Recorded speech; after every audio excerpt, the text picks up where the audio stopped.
सभी को जोहार और नमस्कार। स्वागत है एक बार फिर से एक नए वीडियो पर।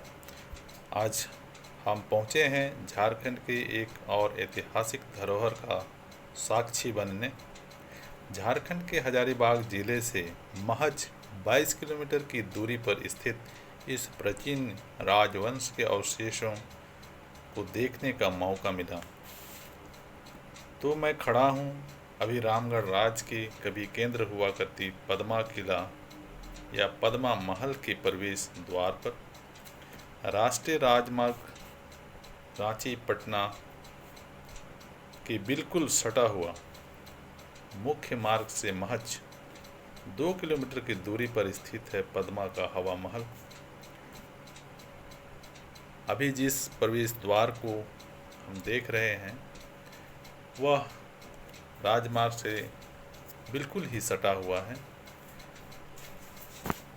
और यह पद्मा राजवंश कहें या राजाओं का यह मुख्य प्रवेश द्वार था।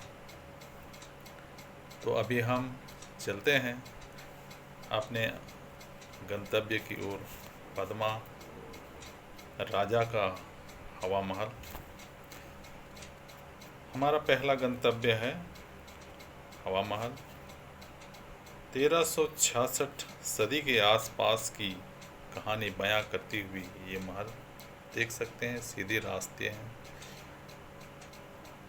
और खूबसूरत हरियाली अगल बगल फैली हुई। तो हम सीधे जा रहे हैं हवा महल की ओर। बाहर से आने से वाले पर्यटकों के लिए किसी प्रकार की कोई असुविधा नहीं है। इसी कैंपस में एक थाना भी है और स्पोर्ट अथॉरिटी ऑफ इंडिया का एक केस सेंटर भी बनाया गया है यहाँ पर। तो जैसा कि देख सकते हैं हम हवा महल में प्रवेश कर चुके हैं। हालांकि यहाँ प्रवेश करने के लिए किसी प्रकार की कोई फीस वगैरह नहीं रखी गई है और जैसा देख सकते हैं चारों तरफ झाड़ियाँ ही नज़र आ रही है। इससे यही अनुमान होता है कि सरकार इस अनुपम कृति के प्रति कितनी उदासीन है। महल पर झाड़ियाँ उगाई हैं।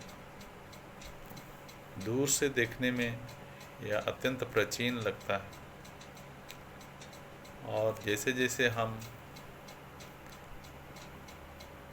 यहाँ प्रवेश करने लगते हैं तो यहाँ की जो बनावट है, इमारत की जो वास्तुकला है, वह हमें अद्भुत रूप से आश्चर्यचकित करती है। लकड़ियों पर बहुत ही खूबसूरत कलाकृतियाँ उकेरी गई हैं। मकान या महल की नक्काशी या इसकी वास्तुकला काबिल तारीफ है। यह एक 2 मंजिला या कहें 3 मंजिला महल है जो लकड़ियों के तख्तों के सहारे टिकी है। शायद उस समय लोहे का प्रयोग इतनी प्रचुर मात्रा में नहीं होता था। तो ये बहुत विशालकाय नहीं है, तथापि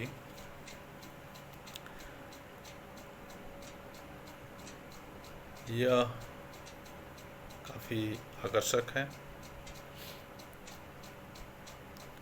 ये मुख्य द्वार देख सकते हैं, लकड़ी के बने हुए दरवाजे हैं और दीवारों पर भी अद्भुत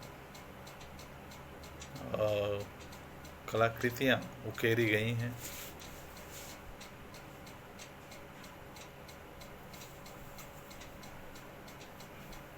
उस समय के कारीगरों की कारीगरी को भी दाद देनी पड़ेगी। ये पीछे की ओर हम लोग आए हुए हैं। अभी देखें, ये स्तंभ है और सामने जो द्वार दिख रहा है वहाँ पर सीढ़ियाँ लगी हैं। चूँकि अभी सीढ़ियाँ बंद हैं और इमारत काफ़ी जर्जर स्थिति में है, तो शायद ऊपर जाना की अनुमति नहीं है, इसलिए दरवाजे पर सांकार लगाए गए हैं। सामने की आकृति और पीछे की आकृति प्रयास दोनों तरफ एक ही डिज़ाइन से बने हैं।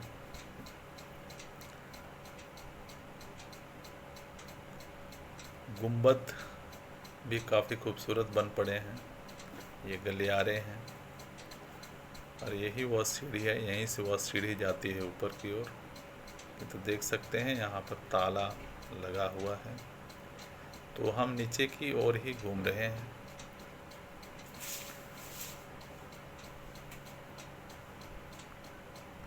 देखिए, कुछ पर्यटक भी आए हुए हैं।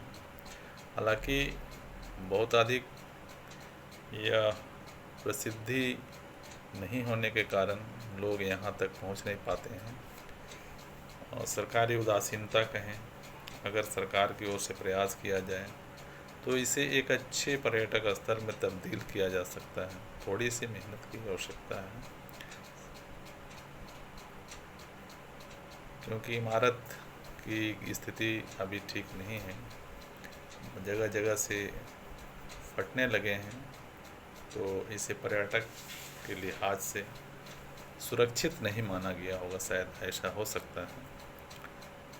पर अगर इसे समय रहते पहले इस पर ध्यान दिया गया होता तो आज निश्चय ही यह एक प्रमुख पर्यटन का केंद्र होता झारखंड के लिए। तो ये हम देख रहे हैं अभी महल के पिछले हिस्से का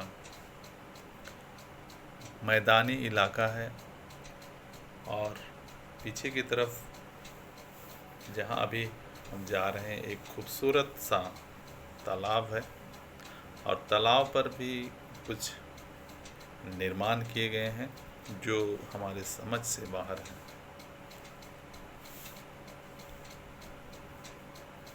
पास ही इसके तालाब के बीचों बीच देख सकते हैं एक मंदिर नुमा संरचना है।